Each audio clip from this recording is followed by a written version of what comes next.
Hello hockey fans and welcome to another episode of the Heat This Week. I'm your host Lauren Rempel as Braden is on the road with the team this week. Now in this week's show we feature our Game of the Week which saw the Heat fall to the Toronto Marlies. Kane LaFranchise is our player profile and Chris Breen joins us for Rapid Fire. You're watching the Heat This Week on Shaw TV.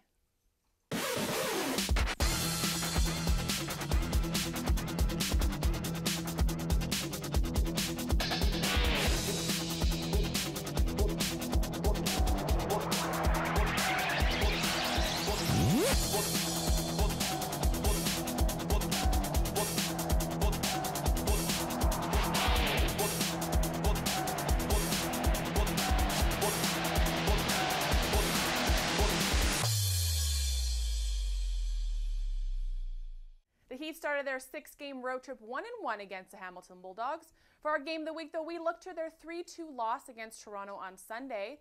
It was the first time in Toronto at Ricoh Coliseum between the Heat and Marlies in their 4-game season series. Here's this week's Game of the Week.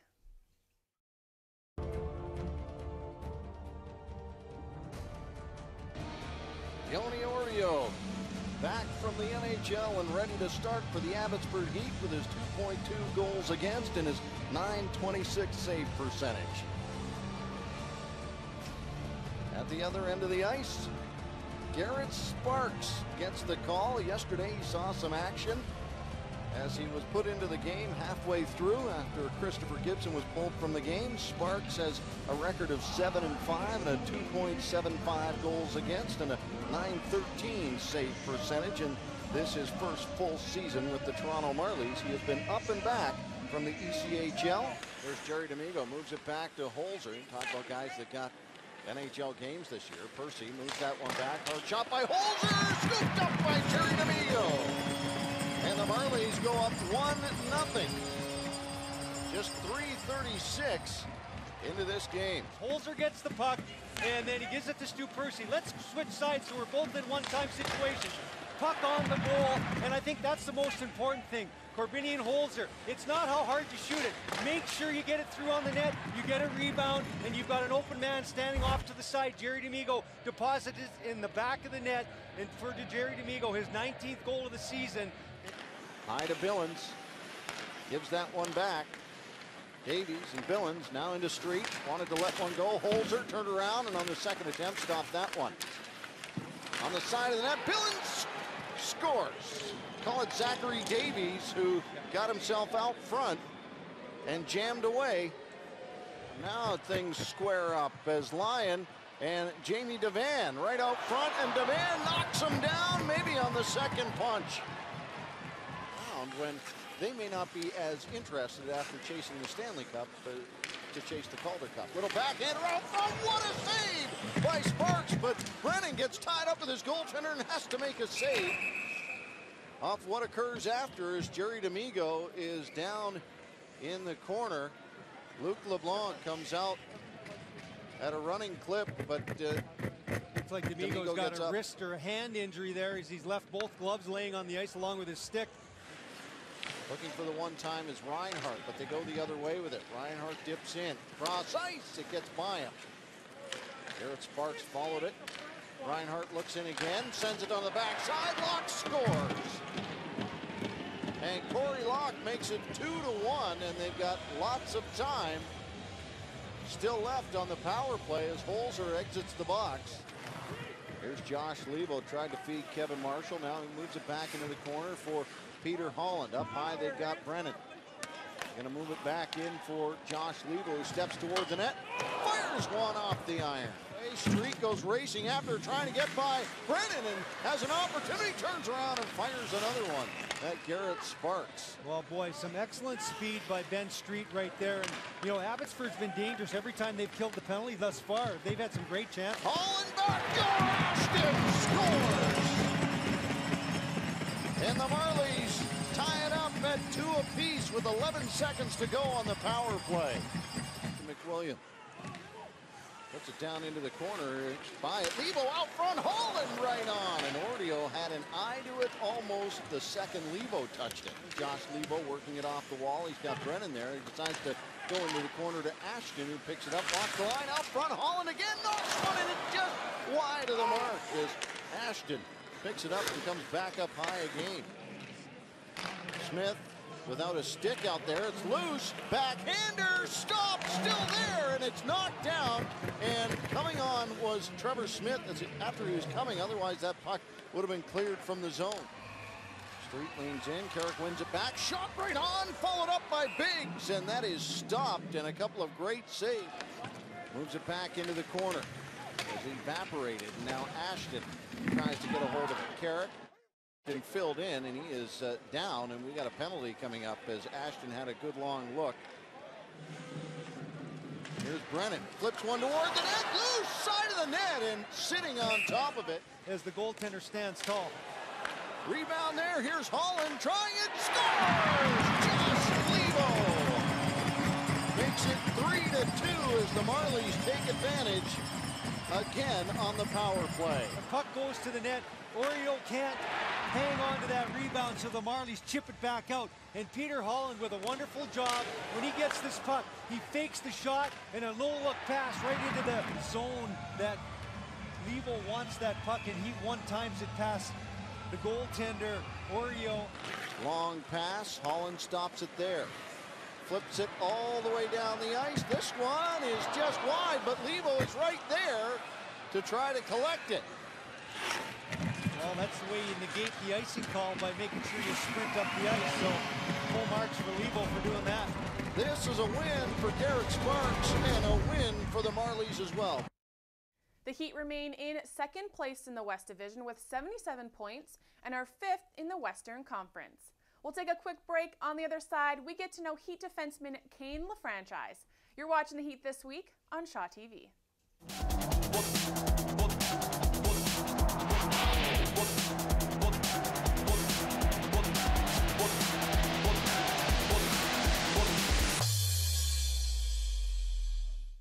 Welcome back. Defenseman Kane LaFranchise is in his first season with the Heat, recording 9 points in 24 games. Here he is in player profile. Well, Kane, talk about your hockey background, where you grew up and whereabouts you played. I grew up in Edmonton, Alberta. I lived there my whole life. Returned there every summer, but I started playing White Mud West up through club hockey, CAC, and junior in Spruce Grove. Any particular memories that stand out when you look back at your playing days at a young age? I think just making the transition to defense. I used to be a forward, and used to idolize Doug Waite for the Oilers there, so love center, but I made the switch to D, and it's kind of haven't looked back since.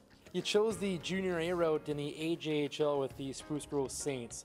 Why did you want to take that direction, the junior A route? They pursued me the year before I played junior, and I was close to home, and I think I just wanted to get one more year, couple more years of being at home because I knew I was going to college, so it was important to me to be close. And you played 3 seasons at the University of Alaska Anchorage. What were those 3 years like for yourself? It was great. It was a cool experience. I mean, first time you're away from home, it's not that easy, but we had some struggles up there winning-wise, but it was always a good experience, and Anchorage is a great place to live. And it's funny how things worked out after your 3rd and final year at Alaska Anchorage. You got to turn pro in Alaska and play for the Aces in the ECHL. How did that whole situation come about? After I kind of left school there, they just phoned to see if they were interested, and they needed a D-man, and hopped in there. And yeah, like you said, it was nice to make the debut where I was playing college, and I've been there for, I think, 7 years now. So it's kind of like a second home to me, and it's been fun playing up there. How hard was that decision of foregoing your senior year to turn pro? I had some personal issues come up with that. It was obviously a difficult one, but I think kind of try to live life with no regrets. So I'm trying to, finish my schooling while I play right now, and it's nice to be here and play professional hockey at this level as well. What can you say about the Heat's ECHL affiliate, those Alaska Aces, and what that franchise has done to Kane LaFranchise's career? It's been great. I mean, there's a good coach up there in Rob Murray. It's a good program, great fans, and it's good for them to be affiliated, but it's also nice to see all the guys getting their opportunities here, like Connolly and Kremer and Trupp, and it's just a testament, I guess, to the work down there, but it works out for both sides. And you've been a mainstay with the Heat since your first recall this season early on in the year. How's your time been with Abbotsford? Aside from the injury, it's been great. I mean, it's nice to be in Canada again, and it's nice to be with this group of guys, a lot of good guys. Troy's a great coach, and I'm just enjoying every minute. How tough was it overcoming that injury? You missed a lot of time with it, and then just jump back out onto the ice, and seems like it's been a pretty good transition. Yeah, it's that was my first knee injury, so it was kind of hard to, figure out what I had to do. But it was good, long road to recovery. But I mean, like you said, it's great to be back, and the transition's been pretty smooth. And finally, Kane, ultimate goal. Where do you see yourself in 3 to 5 years? Do you hope? Like everybody, I think it'd be, in the NHL. But I mean, anywhere I can play at a high level and still play the game I love would be obviously ideal. So I'm just going to keep playing, and like I said, hopefully it'll be in the NHL someday. This has been a Player Profile with Kane, the franchise. It was another busy week on the transaction wire. Joni Ortio had been sent back down to the Heat after playing 10 games with the Flames. He went 4-4 with an .891 save percentage and a 2.51 goals against average. He earned his first NHL win back on March 5th in a 4-1 victory over Ottawa. So with Ortio back, Aaron Dell was released. Dell appeared in 6 games with the Heat, earning his first career AHL win on Saturday in Hamilton. The Abbotsford Heat have assigned forward Turner Elson to the Alaska Aces of the ECHL. He played in 37 games with the Heat this season and has recorded 3 points in 19 penalty minutes. He'd also assigned Brendan Connolly down to the Alaska Aces. He appeared in 3 games in his second stint with the Heat and earned 2 points, including his first career AHL goal on March 14th against Utica. We're going to take a quick break. When we return, defenseman Chris Breen answers our most burning questions. You're watching the Heat This Week on Shaw TV.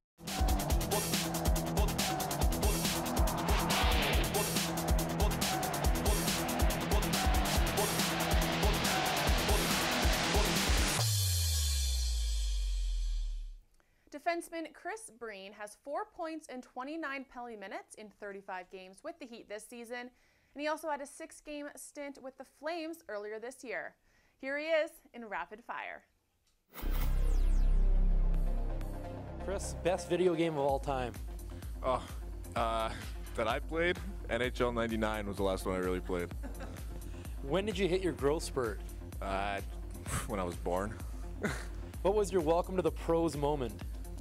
Jim Playfair's YouTube sensation night against Hamilton. That was my first game here in Abbotsford. Favorite actor of all time?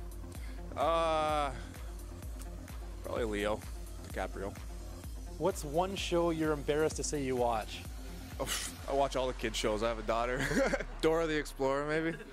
Why do you wear number 6?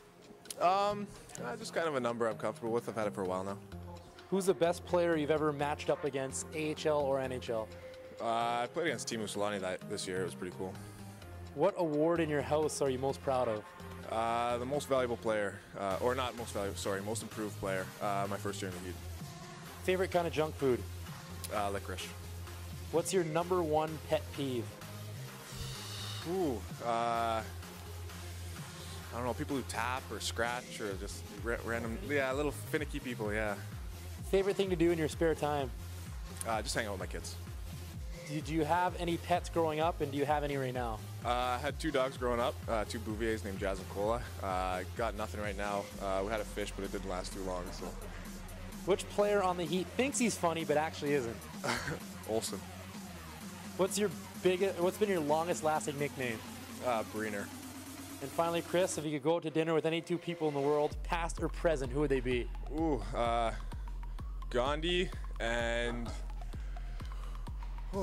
Lance Armstrong, maybe. This has been Rapid Fire with Christopher Breen.